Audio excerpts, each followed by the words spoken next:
సాయంత్రం అవ్వగానే ఒక మంచి టీ తాగి ఇలా గార్డెన్లోకి వచ్చి కాసేపు అలా సరదాగా తిరుగుతూ ఉంటాను.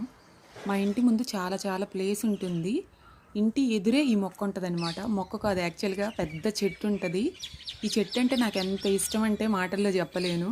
అసలు ఒక పెయింటింగ్ లాగా అనిపిస్తుంది తెలుసా, అంత బ్యూటిఫుల్గా ఉంటుంది ఈ చెట్టు అయితే. ఇక్కడ షెడ్ వేయించారు ప్లేస్. సమ్మర్ వచ్చింది కదా, ఇక ఈ చెట్టుకున్న ఆకులన్నీ రాలిపోతూ ఉంటాయి. అసలు మామూలుగా కాదు, కింద గుట్ల గుట్లుగా ఉంటాయి ఆకులైతే. అండ్ మనం ఇలా నడుస్తూ వెళ్తున్నప్పుడు కూడా మన మీద కూడా ఆకులు అలా రాలుతూ ఉంటాయి. చూడండి అసలు ఎంత బ్యూటిఫుల్గా ఉందో. వింటర్లో మాత్రం అసలు ఈ చెట్టు ఇంకెంత బ్యూటిఫుల్గా ఉంటుందంటే అసలు పచ్చగా అలా ఆకులతో కలకల్లాడిపోద్ది అనమాట. గొప్పలు చెప్పుకుంటున్నానని కాదులే కానీ మా ఊరు మొత్తంలో మా రోడ్డే బాగుంటుంది. ఎందుకంటే ఇలా మొత్తం పెద్ద పెద్ద నిద్రగన్నేరు చెట్లు ఉంటాయి. అవి సంగతులు. బాయ్.